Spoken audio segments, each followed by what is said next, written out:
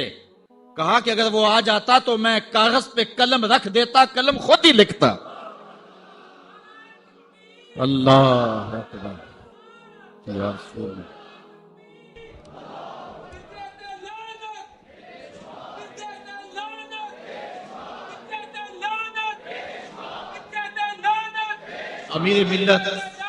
امیر ملت پیر سید جماعت علی شاہ رحمۃ اللہ تعالی علیہ، آپ نے فرمایا ان قریب ذلیل ہو کے مرے گا. پھر جہاں مرا آپ کو پتا ہے، گندگی میں لتھڑا ہوا تھا، تڑپتا ہوا مرا. اعلی حضرت شیر ربانی میاں شیر محمد شرک پوری فرماتے ہیں، میں نے دیکھا ہے، چونکہ صاحب کش بزرگ تھے، کہ قبر میں بھی بھولے کتے کی طرح بھونک رہا ہے اور اس کے منہ سے جھاگ نکل رہی ہے. ذلیل و رسوا ہے قبر میں بھی، جب تک رہا ذلیل و رسوا رہا. اللہ تعالیٰ جل شانہ دی علماء کو طاقت دی، انہوں نے ناطقہ بند کر کے رکھ دیا. پھر جب پاکستان بنا تو سب سے زیادہ جن لوگوں نے مخالفت کی پاکستان کی وہ مرزائی تھے. پاکستان کے حق میں انہوں نے ووٹ نہیں دیا. آج بھی جو ربوے میں دفن ہوتے ہیں وہ امانتاً دفن ہوتے ہیں. ان کا عقیدہ ہے کہ پاکستان ٹوٹ جائے گا اور ہمیں اٹھا کر کے جو ہے وہ قادیان میں دفن کیا جائے گا. یہ وصیت کر کے وہاں دفن ہوتے ہیں. پہلا وزیر خارجہ بدقسمتی سے مرزائی بن گیا. پھر اس نے ایک بیان دیا تو 53 کی تحریک چلی. لاہور کی سڑکوں پر 10,000 جان نثاروں نے اپنی جانیں قربان کی ختم نبوت کے لیے. وہ لمحے ہم نہیں بھول سکتے ہیں. تاریخ سے آج بھی حرارت نکل رہی ہے کہ ایک خاتون اپنے بیٹے کو بیانے کے لیے لے جا رہی تھی. ارمانوں سے اس بیوہ نے اپنا بیٹا پالا تھا. آج سیرے لگا کر کے اس کی بارات لے جا رہی تھی کہ جب مال روڈ پہ پہنچی تو تڑ تڑ گولیوں کی آواز آنے لگی. روک کے پوچھا کیا ماجرا ہے؟ کہا ختم نبوت پہ لوگ جانے وار رہے ہیں. اس نے بارات سے معذرت کی، بیٹے کے سر سے سیرا اتارا اور کہا بیٹے میں دودھ معاف نہیں کروں گی اگر حضور کے نام پہ جان نہیں وار دے. تجھے میں شہادت کا دولہا بنانا چاہتی ہوں. اچھا جب وہ زخموں سے چور ہو کے گرا، دور ماں کھڑی منظر دیکھ رہی تھی. اس نے ماں کو پکار کے کہا امی بھاگ کے آ، دیکھ کہ میری پشت پہ کوئی گولی تو نہیں لگی. تیرے پتر نے ساری گولیاں سینے پہ کھائی ہیں. اور وہ گھڑیاں بھی ہم نہیں بھول سکتے جب نواب آف کالا باغ اس تحریک کو دبانے کے لیے کوشش کر رہا تھا. وقت کا گورنر وزیر خان کی تاریخی مسجد میں علامہ نیازی للکار رہے تھے، او نواب آف کالا باغ، تیری لمبی لمبی مونچھوں سے بغاوت ہو سکتی ہے، محمد عربی کی کالی کالی زلفوں سے بغاوت نہیں ہو سکتی ہے. پھر ایک ڈی ایس پی کے قتل پر علامہ نیازی ماخوذ ہوئے، جیل میں چلے گئے، سزائے موت ہو گئی. پیرزادہ اقبال احمد فاروقی نے لکھا ہے، ہم نو عمر تھے، علامہ نیازی سے ملنے گئے تو جس شخص کو سزائے موت ہوئی ہے اور حضور کے نام پہ ہوئی ہے، جب اچانک اس کے چہرے کو دیکھا تو ہمارے اوپر ایک وحشت طاری ہوگی، دہشت طاری ہوگی. ہم رونے لگے. نیازی صاحب نے جو قمیض پہنی تھی وہ جیلیوں والا لباس، چونکہ قادآور تھے تو پیٹ ننگا ہو رہا تھا. تو نیازی صاحب ہمارے قریب آئے تو ہمارے سر پہ شفقت کا ہاتھ رکھا اور ہمیں تسلی دینے لگے. اللہ ہوتا یہ ہے کہ جب کوئی جیل میں پہنچ جائے اور اسے سزا موت ہو جائے تو اس کا خون گھٹ جاتا ہے، لیکن تاریخ کا ریکارڈ ہے کہ علامہ نیازی کا خون بڑھ گیا تھا. جس دھج سے کوئی مقتل میں گیا وہ شان سلامت رہتی ہے، اس جان کی کچھ پرواہ ہی نہیں، یہ جان تو آنی جانی ہے. تو جب کہتے ہیں ہم لرز گئے تو نیازی صاحب نے ہمارے سر پہ ہاتھ رکھ کے مسکرا کے کہا او بیٹو ان کا لباس مجھے پورا نہیں آتا، پھانسی کا پھندا کیسے پورا آئے گا. اور پھر زمانے نے دیکھا کہ باعزت اور باوقار علامہ نیازی جو ہیں وہ باہر تشریف لائے. سلسلہ چلتا رہا. جب بھٹو کا دور آیا 74 کے اندر نشتر کالج کے کچھ طلبہ مری جا رہے تھے، ربوے سے گزرے تو مرزائی غنڈوں نے ان کو جو ہے وہ سب و شتم کیا اور غوب و زود کیا، ان کو مارا زخمی کر دیا. تو تحریک پھر دوسری بار جو ہے وہ مرزائیت کے خلاف اٹھ کھڑی ہوئی، جو کراچی سے خیبر تک پورے بانکپن کے ساتھ چلی. اللہ تعالی رحمت نازل کرے علامہ نورانی کی قبر پہ.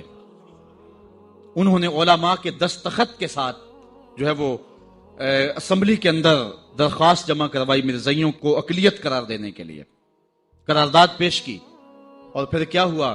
3 مہینے کی مسلسل محنت۔ علامہ سارا دن اسمبلی کی کاروائی میں رہتے اور راتوں کو دور دراز علاقوں کا سفر کرتے اور جلسے کرتے اور ختم نبوت پر جو ہے وہ لوگوں کو ابھارتے، اور پھر مرزائیوں کو بھی بلایا گیا، صفائی کا موقع دیا گیا۔ پھر ایک وقت آ گیا کہ حکومت مجبور ہو گئی۔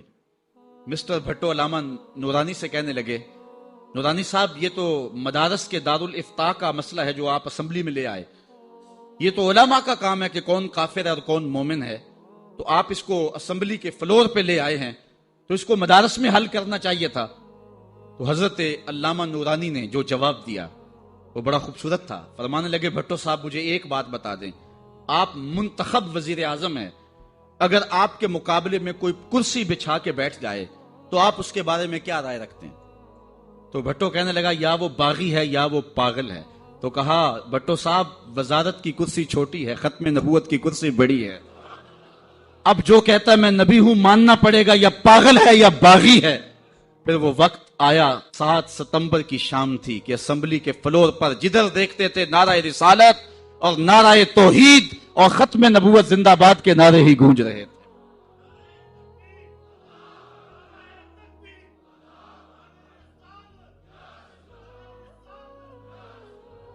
علماء کہتے ہیں کہ جو شخص حضور کی ذاتی خدمت کرنا چاہتا ہے وہ ختم نبوت پہ کام کرے، اور جو شخص ختم نبوت پہ کام کرتا ہے، اعلی حضرت پیر میر علی شاہ صاحب فرماتے ہیں اس کی پشت پہ حضور کا ہاتھ ہوتا ہے۔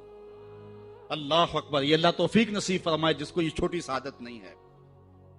آج مرزائی جس رنگ اور روپ کے اندر کام کر رہے ہیں ان کا ہر مقام پہ راستہ روکنا ہمارا فرض ہے، اور حضور کے ساتھ وفا کا تقاضا ہے۔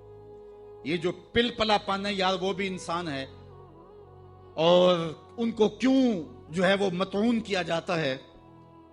مرزا قادیانی کے اس لفظ کو سن لیں، اس نے کہا جو مجھے نہیں مانتے وہ کنجریوں کی اولاد ہے اور وہ جنگلوں کے سور ہیں۔ اب کوئی بھی غیرت مند شخص مرزا قادیانی کے خلاف دل میں نرم گوشہ نہیں رکھ سکتا ہے، اور مرزا قادیانی خود بھی کافر ہے، اور جو اس کو نبی رسول پیغمبر مانے وہ بھی کافر ہے۔ جب مرزائیوں کو کافر قرار دیا گیا تو جو لاہوری مرزائی تھے انہوں نے کہا جی ہم تو اس کو نبی نہیں مانتے۔ مرزا صدر الدین وہ بھی اسمبلی میں آیا، اس نے کہا ہم تو اس کو ملہم مانتے ہیں، اس کو مجدد مانتے ہیں، اس کو ہم روحانی پیشوا مانتے ہیں، نبی نہیں مانتے، اس لیے ہم مومن رہنے چاہیے، ہم کافر نہیں ہونے چاہیے۔ تو مسلمانوں نے کہا تم تو اسے ملہم، اسے مقتدا اور امام اور مرشد مانتے ہو، جو شخص کو مسلمان مانے وہ بھی کافر ہے کیونکہ اس نے دعوی نبوت کیا ہے۔ تو مرزائی کافر، مرزائیوں کو جو کافر نہ مانے وہ بھی کافر ہے اور دار اسلام سے خارج ہے۔ آج روشن خیالی اور نرم دلی کی بات کی جاتی ہے، میں پوچھتا ہوں علامہ اقبال سے بھی بڑا کوئی روشن خیال ہو سکتا ہے؟ علامہ اقبال جسٹس سید آغا جو کہ لاہور ہائی کورٹ کے جسٹس تھے، انہوں نے غوثائے لاہور کی دعوت کی، اقبال بھی مدعو تھے، تشریف لے گئے۔ جب وہاں پہنچے تو حکیم نور الدین جو کہ مرزا قادیانی کا خلیفہ تھا وہاں کرسی کے اوپر بیٹھا ہوا تھا، مہمانوں کے اندر وہ بھی بیٹھا ہوا تھا۔ علامہ اقبال جا کے جسٹس سید آغا کو دیکھا، رنگ سرخ ہے، کہا جسٹس آغا گناہگار ضرور ہوں لیکن حضور کا بے وفا نہیں ہوں۔ اگر اس بدبخت کو بلانا تھا تو پھر اقبال کو کیوں بلایا؟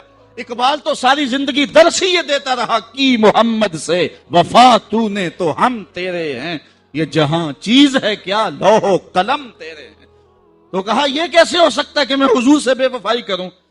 حکیم نور الدین نے سمجھا میری خیر نہیں ہے، اب ذلت سے نکالا جائے گا، خود اٹھ کے کھسک گیا۔ علامہ اقبال کہنے لگے کہ میں گناہگار ضرور ہوں لیکن حضور کی چوکھٹ کا وفادار ہوں۔ جسٹس سید آغا کو یہ معذرت کرنا پڑی کہ آپ کا دل دکھا ہے، میں اس کو بلایا نہیں تھا، وہ از خود کسی کے ساتھ آ گیا تھا۔ تو یہ اقبال کی غیرت عشق رسول ہے کہ جہاں مرزائی بیٹھا ہو اقبال اس ٹیبل پہ نہیں بیٹھتا، جہاں مرزائی بیٹھا ہو اس مجلس میں اقبال نہیں بیٹھتا۔ تو ہم کہیں جی وہ رشتہ داری ہے، جنازے میں چلے گئے، جی میں نے پڑھا نہیں تھا، میں ایک نکر میں کھڑا رہا لیکن رشتہ داری تھا، مجبور ہو گیا۔ گنبد خضرا کے مکین تجھے دیکھ رہے تھے۔ ہمارے قبلہ استاد رحمت اللہ تعالی علیہ کسی جنازے میں نہیں گئے تو کسی نے ان کو کہا مفتی صاحب یہ آپ نے کیا کیا، محلے داری بھی تو کوئی چیز ہوتی ہے۔ تو مفتی صاحب برجستہ فرمانے لگے صاحب دینداری بھی تو کوئی چیز ہوتی ہے۔ تو لوگ کہتے ہیں رشتہ داری کوئی چیز ہوتی ہے، میں کہتا ہوں دینداری کوئی چیز ہوتی ہے۔ غیرت ہے بڑی چیز جہان تگو دو میں، اقبال نے کہا تھا غیرت ہے بڑی چیز جہان تگو دو میں، پہناتی ہے درویش کو تاج سر دارا۔ جس میں دینی غیرت نہیں ہے اس کے پاس کچھ بھی نہیں ہے۔ مرزائی کل بھی گستاخ رسول تھے، مرزائی آج بھی گستاخ رسول ہے۔ غیر ملک جانے کے لالچ میں ایک سیکنڈ کے لیے بھی مرزائی کوئی اپنے آپ کو لکھتا ہے تو مرزائی ہو جاتا ہے۔